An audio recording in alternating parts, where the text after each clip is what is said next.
Jagat Dewa Bathara Dangkama Brigila Ribang Bumi Ribang Nyawa. Sedulurku papat kiblat sira padha metu ana parigawe titik Gusti Sang Hyang Menang ngabulna ingkang dados kajat niat kawula.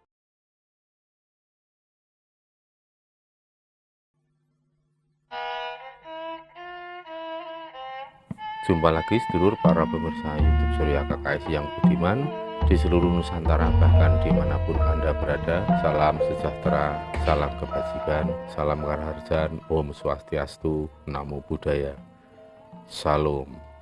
Karahayon katentreman mugi kajiwa kasariro dumateng kula panjenengan sedaya. Semoga kita semua dalam keadaan sehat bergas waras, ayem-ayem tentrem, lancar rezekinya, tansah pinaringan sih wiloso saking ngersaning Gusti ingkang Maha Agung. Pada konten berikut ini saya akan melanjutkan pembahasan mengenai pendayagunaan sedulur papat kiblat. Untuk konten terdahulu sudah saya sampaikan mengenai bagaimana tirakat dan ritual untuk mendayagunakan kekuatan sedulur papat kiblat yang digunakan untuk tujuan kemakmuran dan kesejahteraan bagi diri kita masing-masing. Untuk kali ini akan saya lanjutkan mengenai salah satu cara lagi selain yang sudah saya sampaikan dalam konten sebelumnya. Maka kali ini saya akan membahas tentang topo kungkum dan bagaimana topo kungkum ini bisa untuk mendayagunakan kekuatan sedulur papat kiblat. Selain teknis yang sudah saya sampaikan sebelumnya, para pemirsa yang budiman bisa juga melakukan dengan tirakat atau ritual topo kungkum. Topo kungkum ini artinya melakukan semedi, tetapi sambil membenamkan tubuh ini ke dalam air, tentunya dengan posisi meditasi. Dan untuk ketinggian level permukaan air itu lazimnya air setinggi leher kita atau setinggi dagu. Bisa dengan posisi duduk bersila. Namun jika airnya cukup dalam, panjenengan juga bisa melakukan dengan cara berdiri. Nah, untuk topo kungkum yang paling ideal dilakukan yaitu mengenai lokasinya ya ini. Menurut saya sesuai dengan pengalaman yang bisa saya lihat dan saksikan, tempuran atau muara sungai itu sangat ideal untuk melakukan topo kungkum.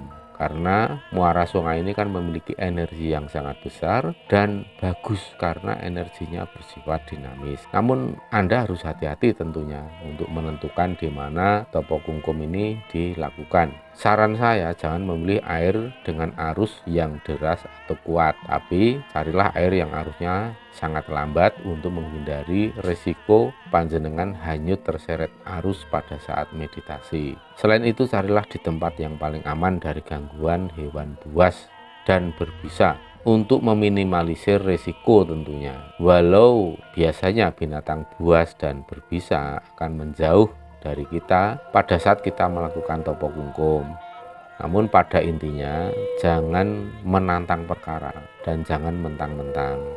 Bersikaplah andaksor atau rendah hati kepada seluruh makhluk hidup. Selain memilih dua lokasi tersebut yang arusnya tenang dan pusarannya juga tidak berbahaya, juga perlu menghindari lokasi dengan air yang dalam, terutama bagi panjenengan yang tidak menguasai teknik renang, misalnya kedalaman lebih dari seleher atau lebih dari sebahu. Kalau saya pribadi lebih suka melakukan topo kungkum di air dengan kedalaman sebatas dagu tetapi dalam posisi duduk bersila. Ya bisa dikatakan antara 60-70 cm kedalaman airnya.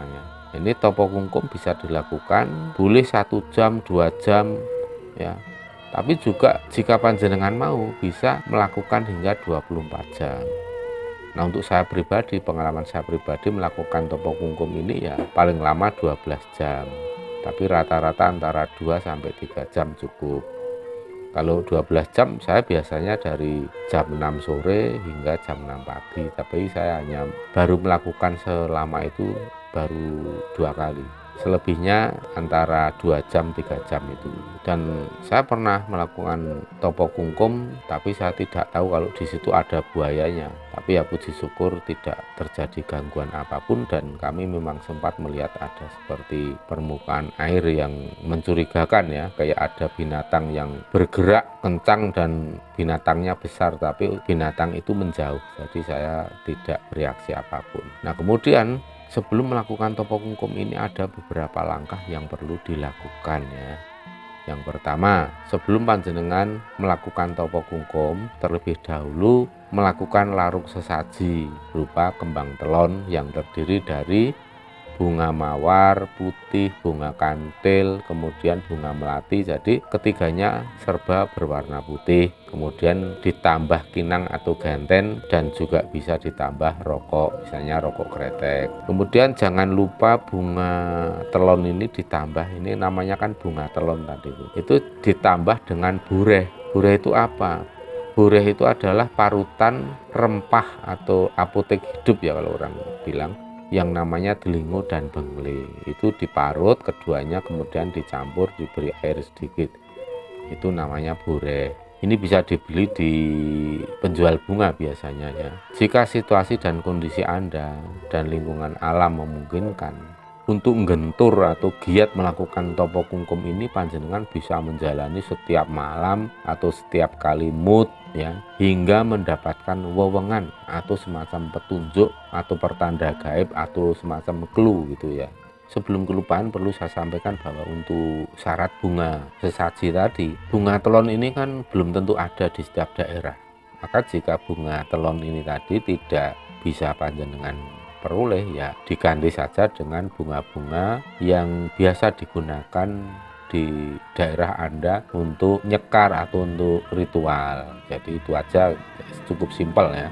Kemudian dari pertanda gaib yang tadi saya sampaikan ya, pertanda gaib saat kungkum itu sangat beragam. Ini maksudnya tanda gaib merupakan indikator keberhasilan. Nah, kalau yang bisa saya saksikan, bisa saya lihat dari pengalaman saya pribadi maupun pengalaman beberapa teman, tanda-tanda keberhasilan itu bisa berupa misalnya kita melihat cahaya melesat, warnanya biru, putih, kehijauan, oranye misalnya gitu.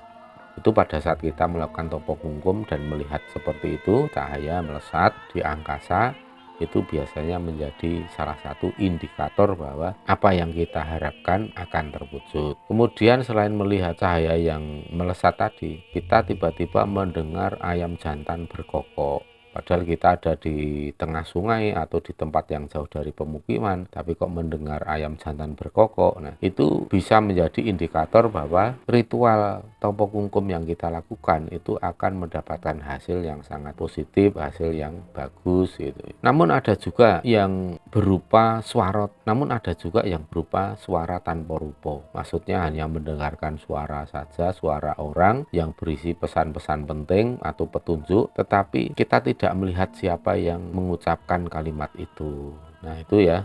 Kemudian ada fenomena-fenomena lainnya cukup banyak, tetapi biasanya itu merupakan suatu clue yang sangat positif dan tidak membuat kita itu ketakutan. Itu kuncinya, tidak membuat kita ketakutan. Dan ada beberapa pengalaman ya, pelaku tirakat topo kungkum ini selama melaksanakan topo kungkum tidak mendengar dan melihat pertanda-pertanda yang tadi saya sebutkan. Namun ini bukan menjadi indikator bahwa tirakat topo kungkum kita itu gagal ya. Karena apa? Ternyata setelah beberapa bulan berselang ke depan, kita merasakan suatu perubahan positif yang sangat besar, yang secara signifikan terjadi terutama dalam kehidupan ekonomi, misalnya kesejahteraan, kemakmuran, kemudahan dalam menyelesaikan banyak urusan atau ruwet renteng urip. Kemudian mengenai mantranya apa atau passwordnya apa pada saat kita topo kungkum. Nah, ini sebenarnya ada beragam password ya. Cuman di sini salah satunya bisa saya berikan sebagai contoh untuk para pemirsa yang budiman. Mantranya seperti ini. Om wilaheng jagat dewa batara dang komo brigilori bang bumiri bang nyowo sedulurku papat kiblat, sira padha metu. Ana parigawe titik Gusti Sang Hyang Wenang ngabulna ingkang dados kajat niat kawula. Nah, seperti itu. Nah, untuk titik-titik yang tadi saya sebutkan itu ya bukan diucapkan. Untuk titik-titik itu bukan password, bukan mantra. Titik-titik di atas itu maksudnya boleh diisi dengan kalimat yang berisi harapan dan tujuan melakukan topo kungkum. Misalnya ingin menjadi pribadi yang sugih hati, sugih ngelmu, sugih bondo, atau bisa juga panjenengan ingin menjadi seseorang yang punya karakter, orang yang berbudi bawa leksono, orang yang budi pekertinya luhur dan memiliki energi kewibawaan yang besar, kemudian menjadi orang yang kajen keringan, yang dihormati, mukti wibowo, yang selalu berada di dalam koridor kemuliaan hidup. Namun ada satu yang perlu saya sampaikan juga kepada para pemirsa yang budiman, bahwa tata cara atau teknik itu kan bisa saja beragam. Bisa dikatakan desa mawa cara, negara mawa tata. Jadi masing-masing daerah itu bisa memiliki teknis yang sedikit banyak berbeda. Jika dicermati, pemberdayaan sedulur atau pemberdayaan kekuatan sedulur papat kiblat ini ditempuh dengan cara, ini pada intinya ya yang saya sampaikan ini, ditempuh dengan cara mensinergikan antara potensi dalam diri kita dengan kekuatan alam, ya, dengan kekuatan alam. Oleh sebab itu saya sangat bisa paham kenapa beberapa teknik yang biasa dilakukan, teknik untuk ritual dan upacara mendayagunakan sedulur papat kiblat ini ya, mendayagunakan kekuatan sedulur papat kiblat ini ya, tata caranya begitu erat dengan alam. Ya, ini misalnya yang sedang kita bahas ini, topo kungkum. Karena apa? Jadi di sini ada suatu falsafahnya atau pengertiannya, ada dasarnya. Kenapa kita memilih dan melakukan tindakan ini, teknik ini ya. Topo kungkum tidak lain merupakan penyatuan antara diri manusia, berarti diri kita sebagai jagat kecil atau mikrokosmos, dengan elemen-elemen alam. Nah, di sini topo kungkum itu tentunya ada elemen air, elemen tanah, elemen udara atau angin, kemudian ada juga elemen api. Semua ini kan merepresentasikan elemen-elemen yang ada di dalam jagat besar atau makrokosmos. Jadi dengan melakukan topo kungkum ini, kita akan menjadi orang yang lebih dekat. Kita menyatu padu, kita mix dengan elemen alam secara langsung. Nah, ini salah satu manfaat yang besar dari adanya topo kungkum. Karena apa? Dalam diri kita ini ada keempat elemen alam tadi, yaitu air, tanah, udara, dan api. Ini seperti juga di jagat makrokosmos ada keempat elemen tadi. Maka ketika kita melakukan topo kungkum, kita akan beradaptasi, tubuh kita, jiwa kita itu akan berinteraksi dengan keempat unsur alam itu tadi. Kemudian tubuh kita, jiwa kita akan melakukan adaptasi. Sebagai contoh, ketika frekuensi kita sudah lebih menyatu dengan alam, dengan elemen-elemen jagat agung, salah satu indikasinya ini, ketika kita pertama kali masuk ke dalam air, itu rasanya dingin sekali. Tetapi setelah masuk ke dalam air beberapa saat kemudian, kita tidak merasakan apa-apa. Merasakan dingin tidak, merasakan panas juga tidak, tapi rasa itu netral karena kita telah melakukan adaptasi. Nah, adaptasi disitulah proses di mana diri kita itu menjadi seperti elemen air, makanya kita tidak merasakan dinginnya air. Ini seperti yang terjadi pada ikan. Ikan itu di air yang agak hangat bisa, nyaman-nyaman saja, di air yang dingin juga bisa, air yang dingin sekali juga bisa. Kan enggak ada ikan kok kedinginan. Karena apa? Ikan ini hewan yang sangat mudah untuk melakukan adaptasi, terutama dengan elemen air dan elemen udara. Maka di dalam tubuhnya ini selalu selaras harmonis dengan alam. Hasilnya manfaatnya apa?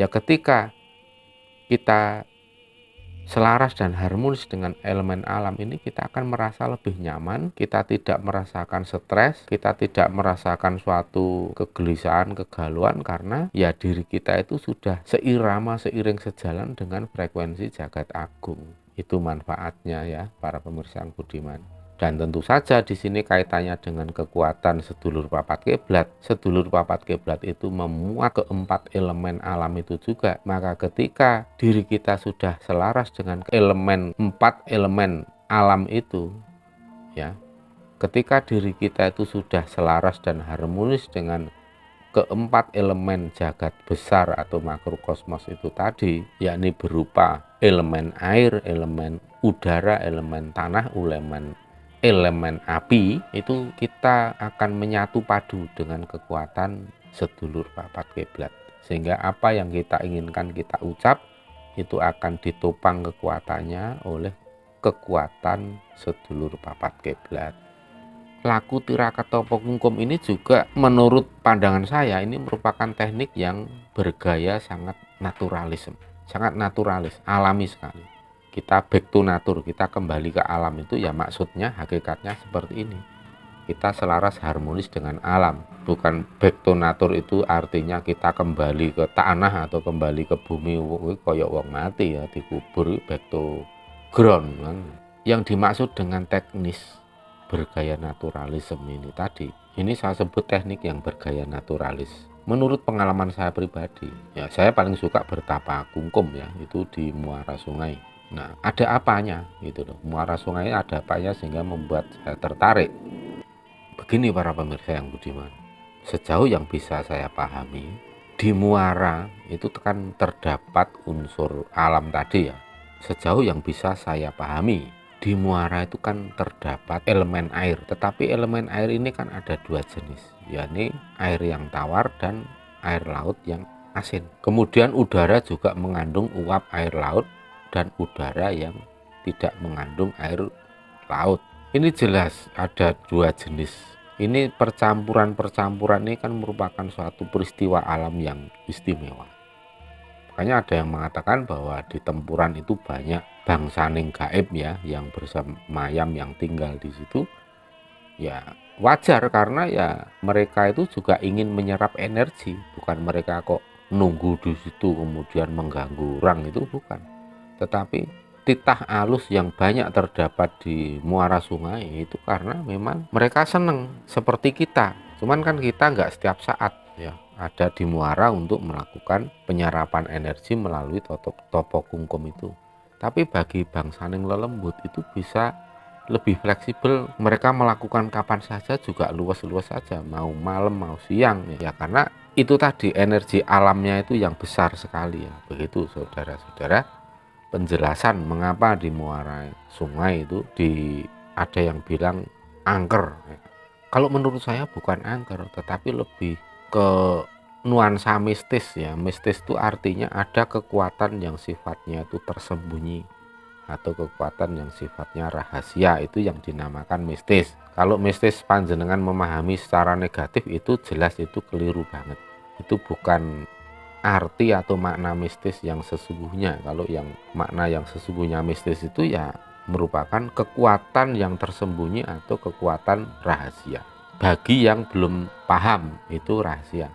Tapi bagi yang sudah memahami kekuatan seperti apa yang ada di muara sungai, hukum rahasia atau rumus mistis, misterius itu sudah nggak berlaku lagi.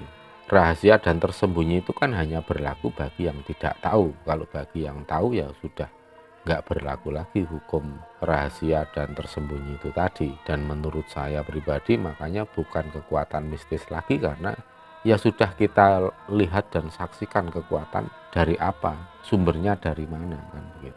Selain dari dua jenis air tadi yang terdapat di muara, yakni air tawar yang dari sungai, kemudian air asin yang dari laut. Namun di situ kan tetap ada elemen angin, ada elemen tanah ya. Dasar sungai yang kita pijak itu kan elemen tanah. Kemudian ada elemen api ya. Ya misalnya permukaan air yang terasa hangat, yaitu merupakan elemen api. Ya, kalau mau lebih mantap lagi ya silahkan bakar dupa, itu untuk mewakili elemen api. Nah, sebagai penduduk wilayah Nusantara yang mempunyai basis maritim dan agraris, tentunya akrab dengan karakter lingkungan alam yang banyak terdapat sungai, laut, dan tanah yang subur. Tentu saja karakter alam sedemikian itu memiliki andil besar dalam membentuk karakter masyarakat, pola-pola budaya, tradisi, dan spiritualisme.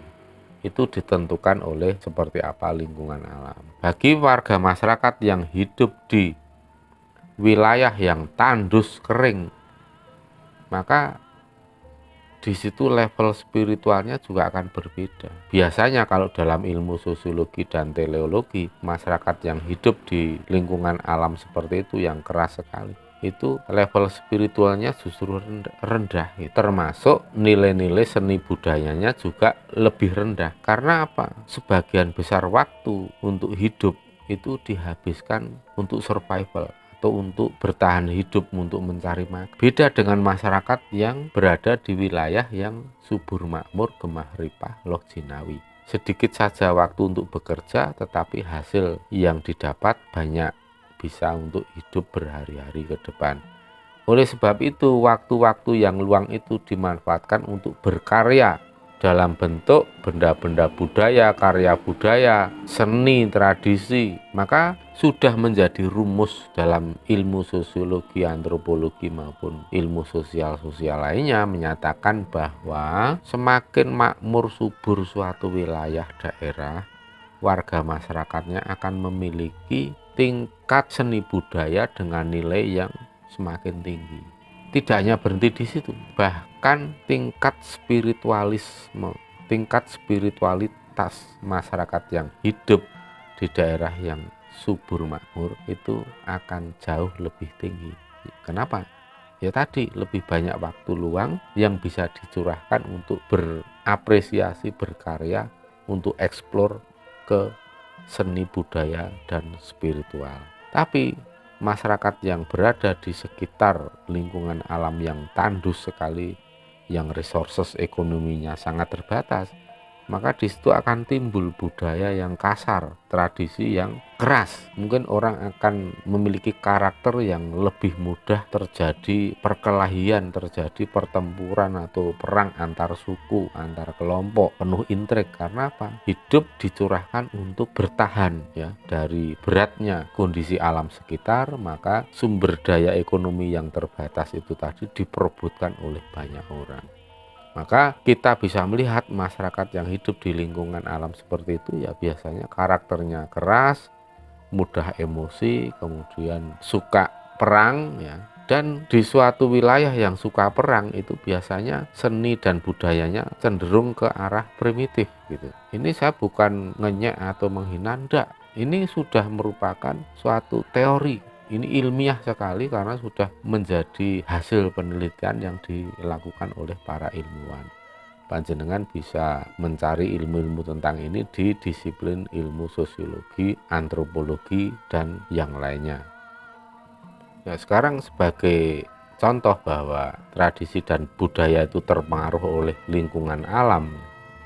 Misalnya begini, tradisi Topo Kungkum itu kan hanya dilakukan terutama oleh masyarakat yang tinggal di suatu wilayah di mana terdapat banyak sumber-sumber air, banyak sungai dan pantai. Sekarang sebaliknya, tradisi Topo Kungkum itu hampir mustahil dimiliki oleh masyarakat yang hidup di kawasan Timur Tengah atau masyarakat yang tinggal di wilayah gurun, baik di Asia maupun gurun-gurun di Eropa dan Amerika. Sedangkan tradisi bertapa atau menyepi di dalam gua yang merupakan hal biasa dilakukan oleh masyarakat Nusantara. Karena di sini memang tidak sulit untuk menemukan gua. Seperti juga masyarakat di negara Arab ya. Di sana kan juga mengenal tradisi bertapa di dalam gua untuk memperoleh wisik.